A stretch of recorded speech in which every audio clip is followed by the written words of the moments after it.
pas rêve, bonjour.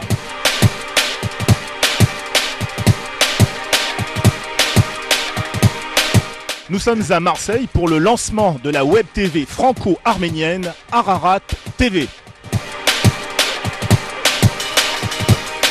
Pour le premier reportage d'Ararat TV, nous partons à la rencontre des intellectuels turcs et arméniens.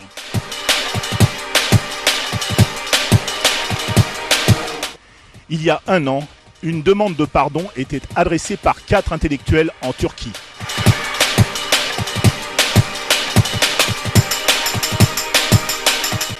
Cette pétition allait recueillir sur le web plus de 30 000 signatures.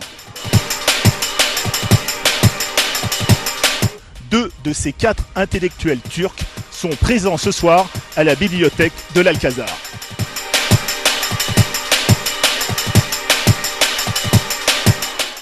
Malgré tout, il est intéressant de constater que la société civile turque s'interroge sur les atrocités du génocide de 1915.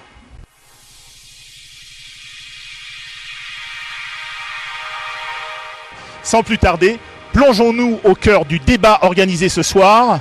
Le dialogue arméno-turc est-il possible ? Et partons tout de suite à la découverte de cette soirée intitulée « Actualité autour d'un débat contrarié ».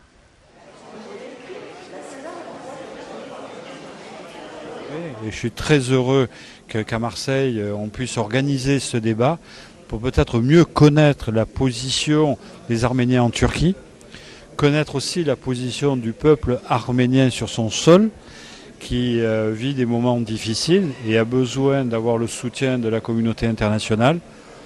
Et en venant écouter ce qui va nous être présenté tout à l'heure, on pourra peut-être, nous, extérieur, avoir une meilleure vision des choses. Il s'est passé plusieurs choses cette année.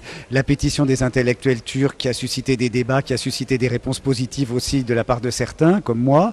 Et puis les discussions entre l'Arménie et la Turquie qui ont commencé, qui prévoient des protocoles. Et là, il y a énormément d'interrogations dans l'ensemble des communautés arméniennes du monde et puis également en Turquie. La bonne chose, c'est que ce dialogue recommence, repart. Nous avions des pétitions, les intellectuels turcs avaient fait des pétitions, les Arméniens leur ont répondu et puis c'était un peu le statu quo. Aujourd'hui, je crois que c'est un moment historique où véritablement on va avoir un redémarrage de ce débat-là. La question qui se pose, c'est tous les enjeux qui sont derrière ce dialogue qui s'entame à peine et des questions cruciales comme le dossier du Karabakh, la question du tracé des frontières et indirectement, puisque ça n'apparaît pas dans les protocoles qui ont été signés, la question sous-jacente du génocide et de sa reconnaissance par l'État turc. Je crois que tout est lié en fait, puisqu'en fait quand on parle des gouvernants, quand on parle des intellectuels, on parle de la société dans son ensemble. Alors qui doit prendre l'initiative? Est-ce qu'on doit commencer par les intellectuels ou les politiques? Je dirais que c'est les circonstances qui vont déterminer tout ça.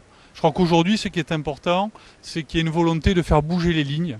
Et quand on veut faire bouger les lignes, il faut se rencontrer. Et peut-être en expliquant calmement les choses, toute la diversité des positions, il n'y a pas une seule position, il y a une diversité des positions, peut-être que les gens comprendront que les choses ne sont pas aussi nettement noir et blanc. Il y a des zones grises et je pense que c'est des zones grises que va surgir des solutions. Prochain rendez-vous avec Ararat TV à la Foire de Marseille, dont la marraine sera Hélène Ségara.